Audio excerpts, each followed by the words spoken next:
There's a big chance your one-person business is built to fail, not because you lack expertise or a killer product or that high conversion landing page.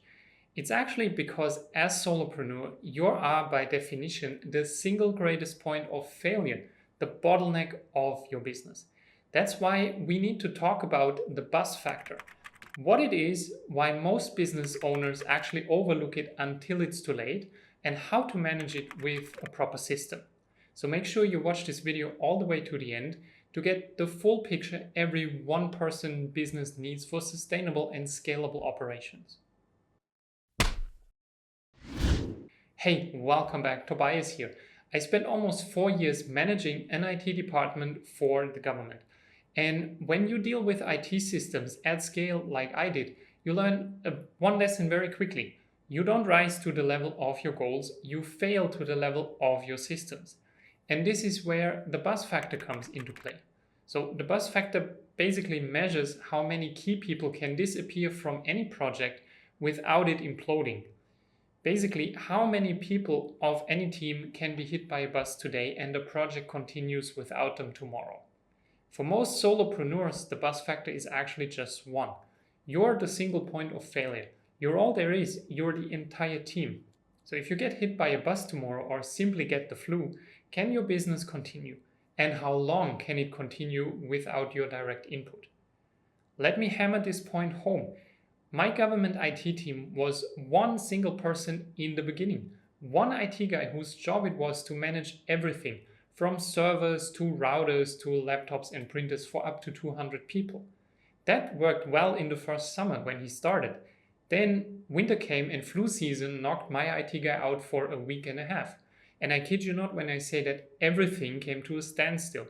Any project we had stopped. Any maintenance that needed to happen didn't. And when the poor guy came back, he had to work overtime for weeks on end to get the backlog down from insane to manageable again. Long story short, even the government learned then and there how dangerous the buzz factor can be, and a few months later they agreed to hire a second IT guy. Most solopreneurs just starting out haven't learned this lesson yet though. And the ones who had a good run for a while, making 10K a month, they get complacent. And in doing so, they build a business, or worse, they already scale one with a self-destruct button built right in. So especially in the beginning, when you're starting out, it's easy to ignore this or be completely oblivious about it. That's why we're talking about it now. You're busy with other stuff, literally everything else, right? Making that website pretty, creating products, finding clients, making that first sale, whatever it is really. But you're busy getting things done. And that's the dangerous part. You're busy doing the work, and then you land your first client who actually pays for your products or services. So life is really good. You send an invoice quickly by email. No big deal, right? Then eventually you get another client and another one. Now there's 3 of them. Things can get a little hectic now, and you're sending more invoices, more emails, more documents. And then eventually it happens. You send the file that was meant for client 1 to client 2. But luckily you caught it and it's no big deal. Then one day it all falls apart, and this isn't really hypothetical. This is literally the plateau where millions of entrepreneurs burn out. About half of all small businesses fail within the first 5 years. And that's a huge reason why. It's the point where your technical debt comes due. The failure to build a sustainable system from day one catches up now. So the manual process that worked for that one client completely falls apart with more than 5. That's because you haven't actually built a business. And you're not really the business owner.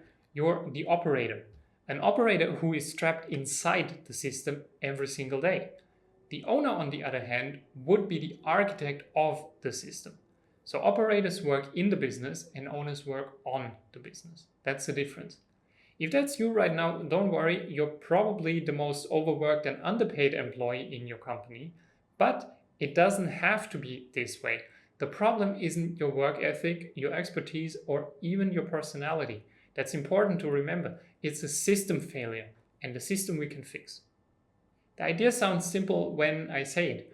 All you need to do is build a business that serves you, not the other way around. And that means you have to stop thinking like a freelancer, and start thinking like a chief technology officer, for example. So a CTO's job is to build robust systems, secure and scalable systems as well. And your job as business owner is exactly the same. The solution is not to buy the next best project management software now or hire help from day one. The solution is a mindset shift that we can break down into 3 steps really. Step 1 is to create a single source of truth for your business. Or if you like a more technical term, to stop data fragmentation. What do I mean by that? Well, when I worked as an IT department head, I had to deal with tons of paper. It sounds strange, but once you realize that the government had actually missed about 3 decades of hardware and software innovation, it kind of makes sense that they relied on paper. Every department almost worked entirely in isolation because Department 1 had specific topics and then Department 2 worked on something else that had no overlap whatsoever. So when I needed files for any project, I usually had to go to someone's office and ask them to give me a physical folder with the documents or information I needed, which I ended up scanning for my own digital files then. That was the standard operating procedure in the beginning. And then there was the issue that whatever digital data they already had would be inside one database. But that database didn't communicate with the next one. So they literally had people copy data from one system first to a spreadsheet and then manually import that into the next system, row by row. Data and information fragmentation was ridiculous in that place. And some big businesses don't handle it much better, by the way. It's not just the government, really. Marketing doesn't talk to sales, and neither team knows what product development is doing right now. For solopreneurs, this can even be worse because your silos are your email inbox, your WhatsApp DMs, that random untitled folder on your desktop, the Notes app on your phone, or a sticky note glued to your monitor. So when a client asks for a file, you waste 10 minutes digging through different places to find it. And when you need to check a project status, you have to piece the story together from all these different scattered messages that are somewhere. It's not just inefficient, it's actually dangerous because information gets lost, context is forgotten, and you become the only person who has that master map in your head, how everything connects, which is the exact problem we're trying to fix. To stop this data fragmentation, you have to create this single source of truth for your business. In practical terms, we're talking about centralized data storage. So with the sustainable backup, of course, that's important. This is not the video where we discuss what software or hardware to use for that. At this point, the tool is way less important than the actual mindset behind it.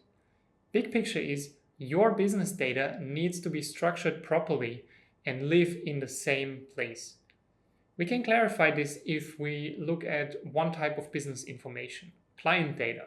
So a single source of truth means you have a dedicated folder for every single client with contact information written down there, digital copies of the contract, project goals, deliverables, other files like brand guides, logos, whatever they gave you, and even a project overview lives there. So most importantly, all client communication goes there as well. A simple note like, on today's call, the client approved version 2.1 design. Next step, build the landing page. That's enough. But from now on, any important client decision or piece of feedback you get in a call or DM, it must be summarized and logged in your client folder, not in the DM, not in the email, not on a sticky note. Why is that so important and transformative? Well, first off, it makes you look incredibly professional. So when a client asks for something, you find it instantly because it's all there in that one folder structure. Plus, you have a clear record of all the decisions, which ends this he said this, she said this argument. And that's a huge credibility and perception booster in itself. Second of all, it frees up your brain power. You can offload all the details from your head into a system and trusting the information is recorded there. Which brings us to step 2 of that mindset shift now. You need to document everything. So if centralized data storage is what your business knows, documenting everything is about how your business gets things done.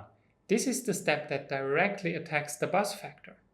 If only you know how to do a certain task and you get hit by that bus or get the flu, the task cannot be completed. So writing down your process or standard operating procedure is really key. I remember people who had worked for the government for 40 years. They were pros at that job because they were the ones who had built the processes and the ways to do the work over the years. They knew their stuff inside and out. But you know what happened when they retired? They took all the knowledge with them. Their successor came in a few weeks later and found a messy workflow that no one, not even the department head, really understood. So the first task of the new employee was to rebuild the entire workflow, usually from scratch, how they saw fit, which took them months. And what did they do? They quit after a year because they couldn't handle the government inefficiency without documenting what they did. And so another person came in and they started from scratch yet again. Writing down your processes or SOPs is key, but this is the moment I usually get pushback from solopreneurs for two reasons. Number one is they say, hey, I run a business by myself. There's literally no one else who can handle the task if I have the flu. And I definitely see your point there. I'd argue there are tasks like doing your taxes or renewing your business license that you only have to do once a year, let's say. Stuff that doesn't happen regularly. And you shouldn't have to re-explain to yourself even every single year how to do that from scratch. Just think about how much time it costs to relearn how to do something you've done before, but you don't remember because you were too lazy to write down half a page of bullet points. Even if you're the only person who can run your business, write down your SOPs for your future self. Which brings us to the second reason why solopreneurs argue with me here. I don't have the time to document my processes, right? I'm busy doing the work, and then my response is, you don't have the time not to document your processes. Every time you do a routine task from memory, you risk making small mistakes that cost time to fix. I give you an example. I record videos like this one every 1 to 2 weeks now, and I run through a checklist before recording. I don't even know how often I have forgotten to do simple things like put my AC to constant airflow so it doesn't mess up my audio, or set the lights to the correct intensity. And then I had to record a 20-minute video for a second or even a third time. Documentation is an investment you make once that pays you back every single day. It's the ultimate act of working on your business. And as always, the goal here is clarity, not perfection. The checklists and SOPs can be rewritten over time. So where do you start with all of this? Well, personally, I go with the most repetitive tasks or the most critical ones for your business survival. The new client onboarding SOP, for instance. What are the exact same steps from the moment a client says yes to kickoff? Then how to get paid SOP, how to make sure the money lands in your bank account. There can be a service delivery SOP. Map out the repeatable steps of what you sell, or if you're a content creator, from idea to final draft. If you're a web designer, what phases of building a website are there? If you do social media a lot, when do you post, what and where? That's what I'm currently working on. The easiest way to create an SOP I found is to just do the task one more time, but document every single step or every single click. You can even do a screen recording and a short video if you like that better. Just document it. That's important for quality and consistency no matter who's doing the work. And think a bit into the future. You might want to hire someone one day. So having SOPs makes training a new hire really easy. And most of all, it gives you the freedom to hand off a task knowing it will be done exactly like you want it to be done. It's an instruction manual basically for the business. Hey, quick interruption. I know this can feel like a lot, especially when you're swamped with day-to-day operations. That's why I'll make more videos about these business frameworks in the next few weeks, so that you cannot just avoid the mistakes that I made, but also get ahead of others who don't take this serious enough. Make sure you subscribe to the channel to stay up to date with new content coming out. And that being said, let's get back to the third and final step for this business mindset shift now. Delegate and build redundancy. That's number 3. I made it a point at my old job to build systems that actually ran without me. And you wouldn't believe the level of hate I received because I did that. The other department heads had spent years building a power base, ruling over employees to the point where they literally had to ask permission to order pencils. These guys wanted to feel powerful and indispensable to the organization. And they let me know any chance they got that having employees make decisions by themselves would lead to the downfall of the entire organization. Truth is, I never intended to stay with the government until I hit retirement age, and I was open and upfront about it, but I still wanted to leave the place in better shape than it was when I showed up. That definitely meant pushing for centralized data storage. It meant pushing for standardized operating procedures. So new people coming in didn't have to spend 6 months trying to figure out what their job was. And it meant delegating work and building redundancies. For instance, by hiring more IT specialists that help digitalize the place in the first place. Having every IT project, every purchase, every invoice run through me was the dumbest thing I could imagine. I wanted smart systems that allowed me to work remotely. I wanted IT guys who didn't have to ask me permission to buy a $5 network cable. And I was proud that they could actually use their brains and not rely on mine. The goal was to create team members who understood the outcome we were trying to achieve, empower them to think on their own 2 feet and find solutions I couldn't even think of because I literally lacked the expertise, and ultimately improve the SOPs I came up with. And with that, I didn't just delegate, I also built redundancy. And this is the pro-level move for crushing the buzz factor, really. Having one person do a task is good, but it's dangerous, as we know. Redundancy just means ensuring that for every critical task, at least 2 people know how to do it. I know this might sound like overkill for a one-person business, but it's the key for resilience. It's what separates a failing startup from a sustainable company. There's no problem to start small with just you being in control, doing all the work initially. But at some point, you might want to consider outsourcing. The classic example for me is video editing. I do it all by myself right now, and I did so for the last 6 months. But at some point, I might want someone else to do it. So right now, I'm documenting the steps. I standardize how I do animations and how I do the audio, for example. Being a solopreneur is fine, but having a little help on the side doesn't hurt. It's actually a smart move. Okay, I know that was a lot, so let's bring it all together. Your business right now might actually be built to fail. It might be a system designed to keep you overworked and burning out, but it absolutely doesn't have to stay that way. The path to making money sustainably and scaling isn't about working harder, it's about building smarter. It's about making the conscious shift from operator in your business to owner of your business. You now have the 3 steps of that mindset shift to re-engineer your setup. Number 1 is to create that single source of truth. Get all the critical info out of your head and the 10 different apps you have and into a central data storage system. Number 2, document everything.